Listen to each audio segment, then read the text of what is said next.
Everything is fair in love and war. এই উক্তিটি এই সিনেমার ক্ষেত্রে ভীষণভাবে প্রযোজ্য। একসময় পৃথিবীর নকশা থেকে বহু দেশের নাম মুছে গেছে, কখনো রাজাদের মাঝে যুদ্ধের কারণে, আবার কখনো রাজনৈতিক ত্রুটির কারণে। কিন্তু এই যুদ্ধে ভালোবাসার ভূমিকাটা ঠিক কতটা সেটা জানতে হলে এই ভিডিওটি অবশ্যই পুরোটা দেখবেন। নমস্কার বন্ধুরা, আমি সৌরিন। আজকে এসে গেছি আপনাদের সাথে 2004 সালে রিলিজ করা একটি war and adventure cinema Troy নিয়ে। সিনেমার শুরুতেই আমাদের দেখানো হয় অ্যাগামেমননকে, যে গ্রিক সাম্রাজ্যের একজন শক্তিশালী রাজা। সে তার সৈন্যদের নিয়ে একটি অন্য রাজার সীমায় ঢুকে পড়ে। তখনই সেখানকার রাজা তার সৈন্য নিয়ে সেখানে আসে, আর তারপর অ্যাগামেমনন এবং সেখানকার রাজা সামনাসামনি দাঁড়িয়ে কথা বলে। সেখানকার রাজা বলে যে তুমি তোমার সেনাদেরকে নিয়ে আমার জায়গা থেকে বেরিয়ে যাও, কিন্তু অ্যাগামেমনন বলে যে আমি চাই তুমি আমার হয়ে যুদ্ধ করো। তখনই সে বলে যে তুমি সারা পৃথিবীকে জয় করতে পারবে না। কিন্তু তখনই অ্যাগামেমনন বলে যে এইরকম বহু রাজারা বলেছে, কিন্তু এখন তারা সবাই আমার হয়ে যুদ্ধ করে। এরপরই অ্যাগামেমনন বলে যে এই যুদ্ধটি পুরনো ভাবে মিটিয়ে নেওয়া যাক। তুমি তোমার সব থেকে শ্রেষ্ঠ যোদ্ধাকে ডাকো, আর আমিও আমার সব থেকে শ্রেষ্ঠ যোদ্ধাকে ডাকছি। দুজনের মধ্যে লড়াই হোক, আর যদি তুমি জিতে যাও তাহলে কাল সকালবেলায় আমি আমার সৈন্যদের নিয়ে এখান থেকে বেরিয়ে যাব। কিন্তু যদি আমার যোদ্ধা জিতে যায় তাহলে তুমি তোমার রাজ্য তোমার কাছে রাখতে পারো, কিন্তু আমি যখনই তোমাকে ডাকবো তুমি তোমার সৈন্যকে নিয়ে আমার হয়ে যুদ্ধ করার জন্য প্রস্তুত থাকবে। সেই রাজাটি অ্যাগামেমননের কথা মেনে নেয়। সে তার শ্রেষ্ঠ যোদ্ধা বগ্রিয়াসকে ডাকে, আর তখনই সেখান থেকে একটি 8 ফুট লম্বা চওড়া লোক বেরিয়ে আসে, যাকে দেখেই একটি মহান যোদ্ধা মনে হয়। আর এরপরে অ্যাগামেমননও তার যোদ্ধা অ্যাকিলিসকে ডাকে, কিন্তু সেখান থেকে কেউ বেরিয়ে আসে না। সেটা দেখে অন্যদিকের সমস্ত সৈন্যরা হাসতে শুরু করে দেয়। তখনই সেখানকার রাজা বলে যে বগ্রিয়াসকে দেখে মাঝে মাঝে মানুষেরা এরকমই ভয় পেয়ে যায়। অ্যাগামেমনন তখন বলে যে তুমি বুঝতে পারছো না তুমি কার সম্বন্ধে কথা বলছো। আর সেই মুহূর্তেই একটি ঘোড়ায় চেপে লোক এসে অ্যাগামেমননকে বলে যে অ্যাকিলিস তাদের সৈন্যর সাথে সেখানে আসেনি। এরপরেই অ্যাগামেমনন জিজ্ঞেস করে তাহলে সে কোথায়, আর সেই লোকটি বলে যে আমি একজনকে পাঠিয়েছি তাকে ডেকে আনার জন্য। আর তখনই দেখানো হয় যে অ্যাকিলিস দুজন মহিলার সঙ্গে একদম নগ্ন অবস্থায় শুয়ে আছে। আর অ্যাকিলিসের চরিত্র যিনি পালন করেছেন তিনি আর কেউ নয়, হলিউডের সব থেকে বড় তারকা ব্র্যাড পিট। আর এই সিনেমাটিতে ব্র্যাড পিট যেইভাবে অ্যাকিলিসের চরিত্র পালন করেছেন সেটি সত্যি একটি অতুলনীয় বিষয়। এরপরে অ্যাকিলিস সেখানে এসে পৌঁছায় যেখানে যুদ্ধ হচ্ছিল। তখন অ্যাগামেমনন অ্যাকিলিসকে দেখে বলে তোমার এই ভুলের কারণে তোমার শাস্তি হওয়া উচিত। কিন্তু অ্যাকিলিস তখনই বলে যে তুমি তোমার লড়াই নিজে লড়ে নাও, আর এইটা বলেই সে ফেরত যেতে থাকে। কিন্তু তখনই সেখানকার রাজা অ্যাকিলিসকে বলে যে তুমি এই হাজার হাজার সৈন্যদের দেখো, তুমি যদি লড়ে নাও তাহলে এদের প্রাণ বেঁচে যাবে, তুমি একটা বড় যুদ্ধ হওয়াকে আটকে দিতে পারো। আর সে এটা এই কারণেই বলে যদি বগ্রিয়াস আর অ্যাকিলিসের মাঝে লড়াই হয় তবে তাদের লড়াই দেখেই সিদ্ধান্ত নেওয়া হবে। আর অ্যাগামেমনন হলো অনেক বড় একজন রাজা, তার আন্ডারে আরো অনেক রাজারা ছিল যাদেরকে সে যুদ্ধের সময় ডাকলে তাদেরকে হাজির হতে হতো সৈন্য নিয়ে। এবং অ্যাকিলিস অ্যাগামেমননের রাজ্যেতেই থাকে, কিন্তু সে তার হয়ে কখনোই কাজ করতে চায় না। এবং অ্যাকিলিস একজন অনেক বড় যোদ্ধা, সে অ্যাগামেমননের রাজ্যেতেই থাকে, কিন্তু তারা দুজন একে অপরকে সহ্য করতে পারে না। যখন অ্যাকিলিসের মন হয় তখনই সে যুদ্ধের জন্য আসে, আর যখন হয় না তখন সে আসে না। আর অ্যাগামেমনন অ্যাকিলিসকে একেবারেই সহ্য করতে পারতো না, আর কোথাও না কোথাও সে একটু হলেও অ্যাকিলিসের থেকে ভয় পেত। তখনই অ্যাকিলিস সেই রাজাটিকে বলে যে একবার ভেবে দেখো তো, যদি রাজারা নিজেদের যুদ্ধ নিজেরাই লড়তো তাহলে সেই বিষয়টা কতটা ভালো হতো। আর এইটা বলেই সে সামনে দাঁড়িয়ে থাকা বগ্রিয়াসের সঙ্গে লড়তে চলে যায়। সে তার দিকে দৌড়াতে শুরু করে এবং তাকে একবার আক্রমণ করেই মেরে ফেলে। আর সেখানকার সমস্ত সৈন্যর সামনে দাঁড়িয়ে চেঁচিয়ে চেঁচিয়ে বলে যে যদি আরো কারোর মধ্যে হিম্মত থাকে তাহলে এসে লড়ো আমার সাথে। আর সেই সৈন্যদের মধ্যে কারোর অত সাহস ছিল না যে এসে অ্যাকিলিসের সাথে লড়াই করবে। তখনই সেখানকার রাজা এসে একটি জিনিস তার হাতে দেয় এবং বলে যে তুমি এটা তোমার রাজাকে দিয়ে দাও। অ্যাকিলিস তখনই বলে যে ও আমার রাজা নয়, আর সেখান থেকে এসে চলে যায়। এই সিনেমাটির নাম ট্রয় এই কারণেই রাখা হয় কারণ ট্রয় নামে একটি বড় যুদ্ধ হয় এবং ট্রয় নামের একটি রাজ্য ছিল। আর সেই রাজ্যের রাজার দুটো ছেলে ছিল, একজনের নাম ছিল হেক্টর এবং আর একজনের নাম ছিল প্যারিস। আর হেক্টরও একজন শ্রেষ্ঠ নাম করা যোদ্ধা, ঠিক যেমন অ্যাকিলিস ছিল। আর তারও পৃথিবী জুড়ে অনেক অনেক নাম ডাক ছিল। হেক্টর আর প্যারিস স্পার্টাতে এসেছিল, আর তারা স্পার্টাতে এই কারণে এসেছিল কারণ সেই রাজ্যের সাথে ট্রয়ের বহু দিন ধরে যুদ্ধ চলছিল, কিন্তু এখন তারা বন্ধুত্বের হাত বাড়াতে চায়। তারা হেক্টর, প্যারিস এদের সবার খুবই যত্ন নেয় এবং তারা সেখানে বহু দিন ধরে ছিল। আর স্পার্টার রাজা এগমেনানের ছোট ভাই ছিল এবং তার স্ত্রীর নাম ছিল হেলেন। হেলেন খুবই সুন্দরী ছিল আর তার সৌন্দর্যের নাম ডাক পৃথিবী জুড়ে ছিল। কিন্তু হেক্টরের যে ছোট ভাই ছিল প্যারিস, তার সাথে হেলেনের একটি অ্যাফেয়ার শুরু হয়ে যায়। তারা দুজন দুজনকে ভালোবেসে ফেলে। এরপরে তারা যখন ট্রয়তে ফিরছিল তখন প্যারিস হেক্টরকে লুকিয়ে তখন বলে যে তারা তোমাকে মেরে ফেলবে, কিন্তু প্যারিস তখন বলে যে আমি আমার ভালোবাসাকে ছাড়া বাঁচতে পারবো না আর আমি কাউকে ভয় পাই না। আর এই কথাটি শুনেই হেক্টর চুপ করে যায় এবং হেলেনকে নিয়ে তারা তাদের দেশ ট্রয়তে ফিরে আসে। এরপরেই আমরা দেখতে পারি যে এগমেনানের ভাই তার কাছে গিয়ে তাকে বলে যে তারা আমার স্ত্রীকে উঠিয়ে নিয়ে গিয়ে শুধু আমার অপমান করেনি, বরং পুরো রাজ্যকে অপমান করে গেছে। আর এই কারণেই আমি এখন তাদের সঙ্গে যুদ্ধ করতে চাই, তাদের উপর আক্রমণ করতে চাই। তুমি কি আমার সাথ দেবে? তখনই এগমেনান বলে যে হ্যাঁ, নিশ্চয়ই আমি তোমার সাথে থাকবো। আর সে মনে মনে সব সময় চাইতো ট্রয়ের উপরে আক্রমণ করতে এবং সেই দেশটিকে নিজের কবজায় নিতে। আর সেটা তার বহু দিনের স্বপ্ন ছিল, কিন্তু এখন সেটা সত্যি হবার সময় হয়েছে। আর এখানে সব থেকে রোমাঞ্চকর বিষয় হলো অ্যাকিলিস সেই যুদ্ধে যেতে চায় না, কারণ সে এগমেনানের হয়ে লড়তে চায় না। এরপর রাতে এগমেনান যখন তার সঙ্গীদের নিয়ে সেই যুদ্ধে স্ট্র্যাটেজি তৈরি করে, তখনই তার সঙ্গীরা বলে যে এই যুদ্ধে আমাদের অ্যাকিলিসের প্রয়োজন পড়বে। কিন্তু এগমেনান তখন বলে যে অ্যাকিলিসকে কেউ নিয়ন্ত্রণ করতে পারে না, সেইখানে গিয়ে দেখা যাবে যে সে ট্রয়ের বিরুদ্ধে লড়ার জায়গায় আমাদের সঙ্গে লড়ছে। আর এগমেনান খুবই নিষ্ঠুর রাজা ছিল। তার সঙ্গী তখনই বলে যে এইটা সব থেকে বড় যুদ্ধ হতে চলেছে, ইতিহাসের পাতায় এর থেকে বড় যুদ্ধ হয়তো কখনো হয়নি, আর আমাদের এই যুদ্ধে একজন শ্রেষ্ঠ যোদ্ধার প্রয়োজন এবং অ্যাকিলিসই হলো সেই যোদ্ধা। আর এরপরেই এগমেনান একটি রাজাকে অ্যাকিলিসের কাছে পাঠায়। সে সেখানে গিয়ে বলে যে তারা আমাদেরকে অপমান করেছে, কিন্তু অ্যাকিলিস তাকে উত্তরে বলে যে তারা শুধু একজন ব্যক্তিকে অপমান করেছে আর তার সাথে আমার কোনো সম্পর্ক নেই। সেই রাজাটি তখনই তাকে বলে যে এইটা একটি বড় যুদ্ধ হতে চলেছে, আর এই যুদ্ধতে যারা যারা লড়বে সেই যোদ্ধাদের নাম হাজার হাজার বছর ধরে মনে রাখা হবে।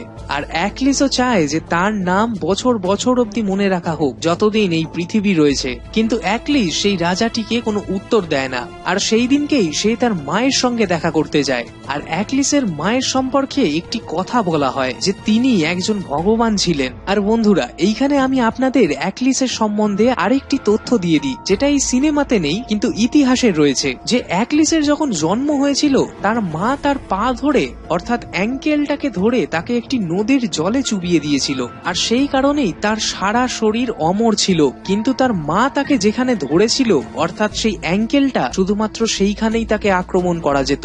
এরপর অ্যাকিলিসের মা তাকে বলে যে আমি জানি ওরা চায় যে তুমি এই যুদ্ধতে যাও, কিন্তু তুমি যদি এই যুদ্ধে না যাও তাহলে তোমার একটি সুন্দর দেখতে স্ত্রী হবে, তোমার মিষ্টি মিষ্টি ছেলেপুলে হবে, কিন্তু তোমার নাম কেউ মনে রাখবে না। কিন্তু তুমি যদি এই যুদ্ধে যাও তবে তোমার নাম যতদিন এই পৃথিবী রয়েছে ততদিন অবধি মানুষেরা মনে রাখবে, এবং তুমি এই যুদ্ধতে যদি একবার যাও তবে তুমি আর কখনোই ফিরে আসবে না, আর আমি তোমায় এরপরে কোনোদিনই দেখতে পাবো না। অ্যাকিলিস তখনই তার মাকে বলে যে তুমি যা যা বলছো এইসব কি সত্যি হবে? তার মা তখন বলে যে হ্যাঁ, আমি জানি এইগুলো সত্যি ঘটবে। আর অ্যাকিলিস এরপরে কোনোদিনই আর ফিরে আসবে না, সে মারা যাবে। কিন্তু এরপরেও অ্যাকিলিস সিদ্ধান্ত নেয় যে সে সেই যুদ্ধে যাবে এবং ট্রয় যুদ্ধের জন্য সে নিজেকে প্রস্তুত করতে থাকে। আর সেই যুদ্ধের জন্য হাজারে হাজারে নৌকা বেরিয়ে পড়ে। অন্যদিকে দেখানো হয় হেক্টর যখন ট্রয়তে পৌঁছায়, সে তার বাবাকে বলে যে হেলেনকে আমাদের ফেরত পাঠিয়ে দেওয়া উচিত। কিন্তু তার বাবা তাকে বলে যে আমি জানি তারা একে অপরকে খুবই ভালোবাসে, আর হেলেনের ভালোবাসা পেয়ে প্যারিস খুবই বদলে গেছে। কিন্তু হেক্টর তখনই বলে যে সে তার ভাইয়ের ভালোবাসার কারণে পুরো ট্রয় দেশটাকে জ্বলতে দেখতে পারে না। অন্যদিকে বেনেলস তার ভাইয়ের কাছে পৌঁছে গেছে, আর বেনেলস সেই লোকটি ছিল যার স্ত্রীকে তারা নিয়ে চলে এসেছিল। আর এরপরে সে বলে যে আপনি তো জানেন এগমেননকে, সে বহু বছর ধরে আমাদেরকে ধ্বংস করতে চায়, আর তারা যদি আমাদের উপর আক্রমণ করে দেয় আমরা এই যুদ্ধ কখনোই জিততে পারবো না। তখনই তার বাবা বলে যে ট্রয়ের পাঁচিল অনেক উঁচু, আর এই পাঁচিলকে আজ পর্যন্ত কেউ পার করতে পারেনি। এবং বন্ধুরা, ট্রয়ের পাঁচিল সত্যি ভীষণ উঁচু ছিল, আর সেই পাঁচিলটাকে জ্ঞানত অবস্থায় কেউ পার করতে পারে না। কিন্তু হেক্টর একজন ভালো মনের মানুষ ছিল। সে তার ভাইয়ের ভালোবাসা এবং ভুলের কারণে গোটা ট্রয়কে ধ্বংস হয়ে যেতে দিতে পারত না। অন্যদিকে সমুদ্রে হাজারে হাজারে নৌকা ট্রয়ের দিকে ক্রমশ এগিয়ে চলেছে। তখনই অ্যাগামেমনন লক্ষ্য করে যে একটি নৌকা তাদের সবার আগে রয়েছে। আর তখনই অ্যাগামেমনন তার সঙ্গীকে জিজ্ঞেস করে যে সেটা কার নৌকা। তখনই সে বলে যে সেটা অ্যাকেলিসের নৌকা। অ্যাগামেমনন তখনই বলে ওঠে যে সে কি করতে চাইছে, ও কি তার 2-3 জন সৈন্য মিলে গোটা ট্রয়কে জিততে চাইছে। এরপরে অ্যাকেলিসের নৌকা সেই বিচের ধারে এসে পৌঁছায়, কিন্তু অন্য নৌকাগুলো এখনো অনেকটা পিছনে ছিল। অ্যাকলিস সেখানে নেমে খুবই সাহসের সাথে লড়ে, আর নৌকায় যত সৈন্য ছিল সবাই অ্যাকলিস অ্যাকলিস বলে চেঁচাতে থাকে। আর সেইটা দেখেই পিছনে থাকা অ্যাগামেমনন খুবই দুঃখিত হয়ে পড়ে। কিন্তু তার সঙ্গী তখন তাকে বলে যে অ্যাকলিসকে এই যুদ্ধটা জিততে দাও, তুমি পরের আসল যুদ্ধটা জিতে নিও। তখনই অ্যাগামেমনন বলে যে এর আগে আমি কত যুদ্ধ অ্যাকলিসকে দিয়েছি, আর সেটা জেতার পরে তারই নাম হয়েছে, তার পিছনে রাজার নাম কেউ মনেই রাখেনি। আর এই জিনিসটাই অ্যাগামেমনন একেবারে সহ্য করতে পারত না। অন্যদিকে অ্যাকলিস তার সৈন্যদের নিয়ে সেইখানে খুব সাহসের সাথে লড়ে, এবং সেখানে একটি অ্যাপোলোর মন্দির ছিল, সেটাকেও তারা লুটে নেয়। আর সেখানে যত লোক ছিল তাদেরকে তারা মেরে, দেবতা এটা একেবারেই মেনে নেবে না, সে তোমাদের থেকে ঠিক বদলা নেবে। কিন্তু তখনই অ্যাকলিস সেই মেয়েটিকে বলে যে তাহলে দেরি কিসের। আর সেই মেয়েটি বলে যে ঠিক সময় আসলে সব হবে। অ্যাকলিস বলে যে মন্দিরে সব পণ্ডিতরা মারা গেছে, আর সেখানকার সেবিকা আজ আমার বন্দী, তাহলে দেরিটা আবার কিসের। অ্যাকলিস তাকে দেখে বুঝে যায় যে সে একটি রাজসিক পরিবার থেকে এসেছে, আর তাকে জিজ্ঞেস করে যে তোমার কি ভয় লাগছে। তখনই সেই মেয়েটি বলে আমার কি ভয় পাওয়া উচিত। কিন্তু তখনই অ্যাকলিস বলে যে তোমার ভয় পাওয়ার কোনো দরকার নেই, তুমি এখানে একেবারেই নিরাপদ। তখনই সেখানে অ্যাকলিসের একজন সৈন্য আসে, আর সে এসে বলে যে অ্যাগামেমনন আপনাকে যুদ্ধ জেতার খুশিতে ডাকছে। এরপরে অ্যাকলিস সেখানে পৌঁছায়। সেখানে অ্যাগামেমননের সাথে আরো অনেক রাজা ছিল। তখনই অ্যাগামেমনন সেই সব রাজাদেরকে সেখান থেকে বাইরে বের করে দেয়। আর অ্যাগামেমনন বলে যে তোমার কি মনে হয় আজকে এই জয়ের পিছনে সবাই তোমাকে মনে রাখবে? মানুষেরা সবসময় রাজাদেরকে মনে রাখে। অ্যাকলিস তখনই বলে ওঠে যে আমরা যখন সেই পাড়ে সমস্ত সৈন্যদের মেরে সেটাকে জিতলাম, তখন আমাদের রাজা মাঝ সমুদ্রে ছিল।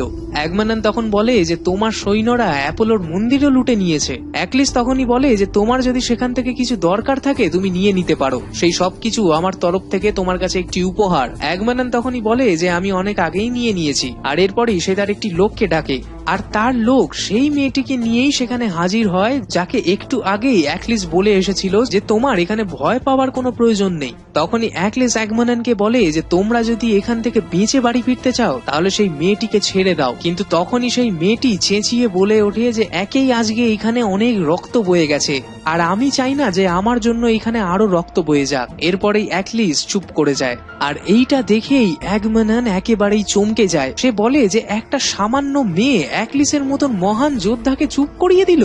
আর অ্যাকলিসকে রাগানোর জন্যই অ্যাগামেমনন বলে যে আজ রাতে এই মেয়েটি আমাকে স্নান করাবে, আর তারপরে কে জানে আর কি কি হতে পারে।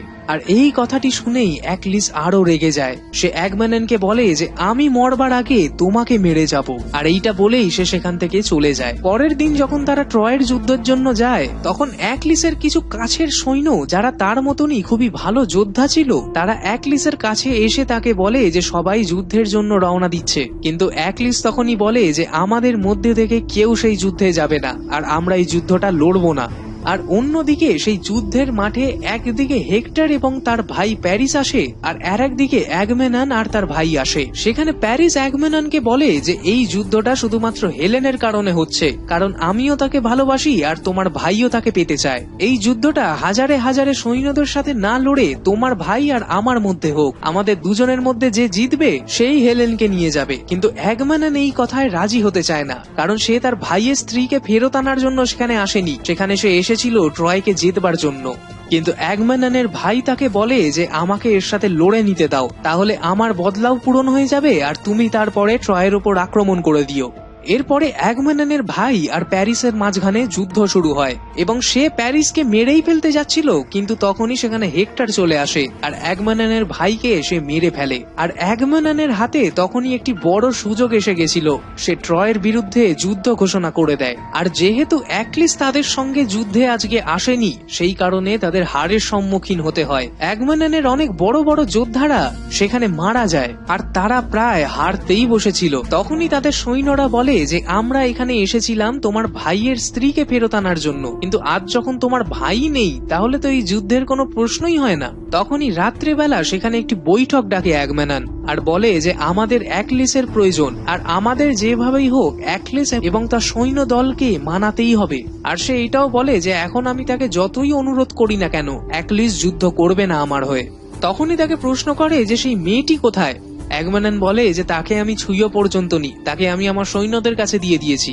অন্যদিকে দেখানো হয় যে সৈন্য দলের লোকেরা সেই মেয়েটির সঙ্গে খারাপ আচরণ করছিল, কিন্তু তখনই সেখানে অ্যাকলিস চলে আসে এবং তাদের মধ্যে একজনকে মেরে সেই মেয়েটিকে তার তাঁবুতে নিয়ে আসে।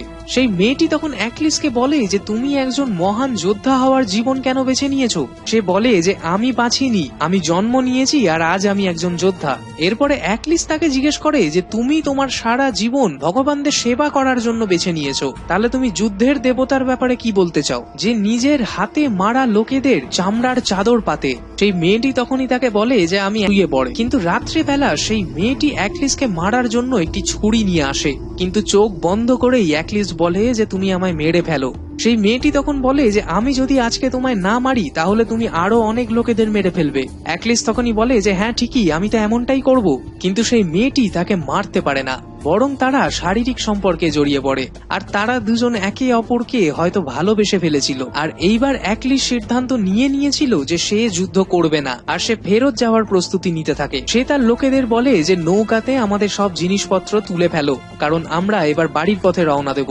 কিন্তু সেই রাতেই ট্রয়ের সৈন্যরা তাদের উপর আক্রমণ করে দেয়, কিন্তু এই জিনিসটা যুদ্ধের নিয়মের বিরুদ্ধে ছিল। হেক্টর এটা করতে মানাও করে, কিন্তু কেউ তার কথা শোনে না। আর রাতে ট্রয়ের সমস্ত সৈন্যরা তাদের উপর আক্রমণ করে দেয়। আর এই যুদ্ধে অ্যাকলিসের সঙ্গে তার একটি কাজিনও এসেছিল, আর তার সাথে অ্যাকলিসের চেহারা হুবাহু মিলে যেত, আর অ্যাকলিস তাকে খুব ভালোবাসতো। কিন্তু সে অ্যাকলিসের উপর রেগেছিল কারণ তারা ফিরে যাচ্ছিল আর তার দেশের লোকেরা সেখানে মারা যাচ্ছিল। সে তাদের সঙ্গে লড়তে চাইছিল। রাতে যখন ট্রয়ের সৈন্যরা তাদের উপর আক্রমণ করে দিয়েছিল তখন অ্যাকলিসের সেই ভাই তার ঢাল তরোয়াল সমস্ত কিছু পড়ে তার সৈন্যদের নিয়ে যুদ্ধ করতে চলে যায়। আর তারা ভাবে যে এটা অ্যাকলিস, কিন্তু আসলে সেটা অ্যাকলিস নয়, তার কাজিন ছিল। আর সমস্ত সৈন্যরা তাকে অ্যাকলিস ভেবে যুদ্ধ করতে চলে যায় তার সাথে। আর সে অ্যাকলিসের মতনই লড়ছিল কারণ অ্যাকলিস তাকে ট্রেনিং দিয়েছিল।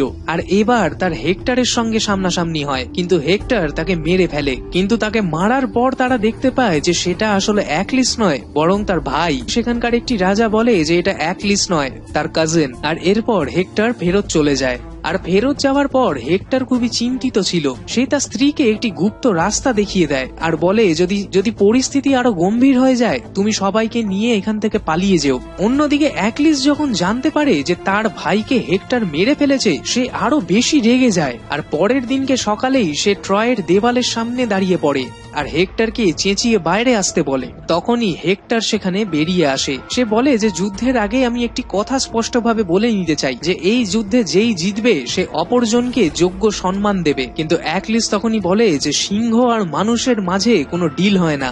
আর এরপরেই অ্যাকলিস আর হেক্টরের মাঝে খুব বীভৎস লড়াই হয়, কিন্তু এই যুদ্ধে হেক্টর মারা যায়। কিন্তু হেক্টরের মারা যাওয়ার পর অ্যাকলিস তাকে ছাড়ে না, তাকে সে তার রথের সঙ্গে বেঁধে টানতে টানতে তার তাঁবুর কাছে নিয়ে যায়। আর এইটা দেখে ট্রয়ের সমস্ত লোকেরা খুবই ভেঙে পড়ে, কারণ হেক্টরকে তারা সকলে খুবই ভালোবাসতো এবং সে একটি ভালো মনের মানুষ ছিল। অন্যদিকে ট্রয়ের রাজা রাত্রেবেলা অ্যাকলিসের তাঁবুতে আসে এবং বলে যে আমি আমার ছেলেকে ফেরত নিয়ে যেতে চাই, তাকে যোগ্য সম্মান দিতে চাই যেটা মারা যাওয়ার পর সমস্ত যোদ্ধাদের দেওয়া হয়। কিন্তু অ্যাকলিস তখনই বলে যে আমি যদি চাই তোমাকে এক্ষুনি মেরে ফেলতে পারি। কিন্তু সেই রাজা বলে যে যার জোয়ান ছেলে মৃত অবস্থায় পড়ে আছে তোমার কি মনে হয় সে মৃত্যু থেকে ভয় পায়? তাদের দুজনের মাঝে অনেক কথা হয় আর অবশেষে অ্যাকলিস এটাই সিদ্ধান্ত নেয় যে সে হেক্টরকে তাকে ফিরিয়ে দেবে, আর সে তেমনটা করেও। এরপরে অ্যাকলিস বলে যে আমাদের দেশে মানুষ মারা গেলে তার শোক 12 দিন ধরে পালন করা হয়। তখনই ট্রয়ের রাজাও বলে ওঠে যে হ্যাঁ আমাদের দেশেও তাই করা হয়। আর অ্যাকলিস তখনই বলে যে আমি তোমাকে কথা দিলাম যে এই 12 দিনের খুবই রেগে যায় যে সে তাদেরকে 12 দিনের জন্য ছাড় কেন দিল। সে বলে যে এটাই সঠিক সময় ছিল তাদের উপর আক্রমণ করার। কিন্তু তার সঙ্গীরা বলে যে হ্যাঁ হেক্টর তো মারা গেছে, কিন্তু এখনো আমরা তাদের ওই উঁচু উঁচু পাঁচিল পার করতে পারবো না। তখনই তাদের মধ্যে একটি রাজা একটি উপায় বার করে। সে একটি কাঠের বড় ঘোড়া তৈরি করে এবং সেই বীজটিকে পুরো খালি করে দেয়। আর এরপর 12 দিন ধরে সেখানে কোনো যুদ্ধ হয় না, কারণ অ্যাকিলিস তাদেরকে কথা দিয়েছিল যে এই 12 দিনে ট্রয়ের উপর কোনো আক্রমণ হবে না। আর 12 দিন পরে যখন ট্রয়ের লোকেরা বাইরে বেরিয়ে আসে, তখন তারা দেখতে পারে যে সেখানে তাদের কোনো সৈন্য, কোনো জাহাজ কিছুই নেই, বরং সেখানে একটি বড় কাঠের ঘোড়া দাঁড় করানো আছে। আর সেই ঘোড়ার সামনে অসংখ্য লোকেদের লাশ পড়ে থাকে, আর তাদের মৃত্যু প্লেগ অসুখের জন্য হয়। এরপরে সেখানকার লোকেরা বলে যে তারা অ্যাপোলোর মন্দিরকে অপমান করেছিল, সেই কারণেই ভগবান তাদেরকে শাস্তি দিয়েছে। তখনই ট্রয়ের সেনাপতি তাদেরকে বলে যে আমাদের এই ঘোড়াটিকে এখানেই জ্বালিয়ে দেওয়া উচিত, আর এইটাকে ভেতরে নিয়ে যাওয়া একেবারেই ঠিক হবে না। কিন্তু তখনই সেখানে থাকা একটি পণ্ডিত বলে যে আমাদের এমনটা করা ঠিক হবে না, কারণ এইটা পোসাইডিন, এক ভগবানের প্রতীক, একটি ঘোড়া, আর এইটা আমাদের নিয়ে গিয়ে পোসাইডিনের মন্দিরে রাখা উচিত। আর এরপরেই তারা সিদ্ধান্ত নেয় যে তারা এই ঘোড়াটিকে ভেতরে নিয়ে যাবে এবং তারা এটা ট্রয় শহরের ভেতরে নিয়ে যায়। ট্রয়ের সমস্ত মানুষেরা খুবই হই হুল্লো করছিল, কারণ তারা ভাবছিল তারা এই যুদ্ধটা এবার জিতে গেছে। আর এই যুদ্ধটা গত 10 বছর ধরে চলছিল। আর অন্যদিকে অ্যাগামেমনন এখনো সেখান থেকে যায়নি, সে তার সমস্ত সৈন্য এবং জাহাজগুলোকে লুকিয়ে দিয়েছিল। অন্যদিকে দেখানো হয় রাত্রেবেলা সেই কাঠের ঘোড়ার ভেতর থেকে অ্যাকিলিস এবং তার বহু সৈন্যরা বেরিয়ে আসে, আর তারা ট্রয়ের ভেতরে আক্রমণ করে দেয় আর তাদের দরজাটাকে খুলে দেয়। আর তখনই অ্যাগামেমনন তার সৈন্য নিয়ে সেখানে প্রবেশ করে। তারা গোটা ট্রয় শহরটাকে জ্বালিয়ে দেয়, সেখানকার বাচ্চা, বুড়ো, মহিলা সবাইকে মেরে ফেলে। আর ট্রয়ের রাজা, যার নাম প্রিয়াম ছিল, তাকে অ্যাগামেমনন মেরে ফেলে। তখনই অ্যাগামেমনন দেখতে পারে সেখানে ব্রেসেস, যাকে অ্যাকিলিস ভালোবাসতো, সে একটি ভগবানের মূর্তির সামনে বসে প্রার্থনা করছে। অ্যাগামেমনন তখনই সেখানে গিয়ে তাকে পিছন থেকে ধরে আর বলে যে আমিও চেখে দেখতে চাই তাকে, যাকে অ্যাকিলিস চেখেছে। কিন্তু তখনই সে একটি ছুরি বার করে অ্যাগামেমননকে মেরে ফেলে। কিন্তু সেখানে থাকা অ্যাগামেমননের আরো যারা সৈন্য ছিল, তারা সেই মেয়েটিকে মারতেই যাচ্ছিল, কিন্তু তখনই অ্যাকিলিস সেখানে এসে তাদেরকে মেরে ফেলে।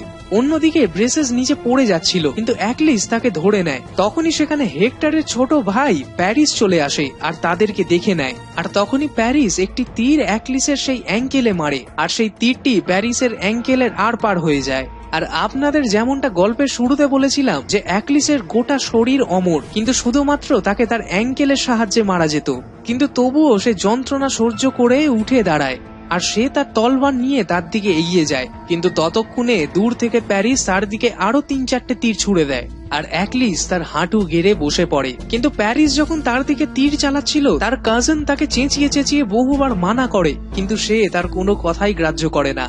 আর সে অ্যাকিলিসকে তীর মারতেই থাকে। আর তারপরেই সে তার কাজিনের সামনে আসে আর তাকে বলে যে তুমি চলো আমার সাথে। অ্যাকিলিস তখনই তাকে বলে যে তুমি এখান থেকে চলে যাও, কারণ গোটা ট্রয় এখন ধ্বংস হয়ে যাবে। কিন্তু সে সেখান থেকে যেতে চাইছিল না, কারণ সে অ্যাকিলিসকে খুবই ভালোবাসতো, আর অ্যাকিলিসও তাকে খুব ভালোবাসতো। কিন্তু তাকে সেখান থেকে যেতেই হতো, আর সে চলে যায়। আর অ্যাকিলিসের সেখানেই মৃত্যু হয়ে যায়। আর এইভাবেই একজন মহান যোদ্ধার মৃত্যু হয়ে যায়। আর সেখানে থাকা সমস্ত লোকেরা দাঁড়িয়ে তাকে দেখতে থাকে। এরপরে শেষে তার চিতাকে আগুন দেওয়া হয় এবং তার প্রেমিকা ব্রেসেস দূরে দাঁড়িয়ে তার চিতার ধোঁয়াটার দিকে দেখতে থাকে।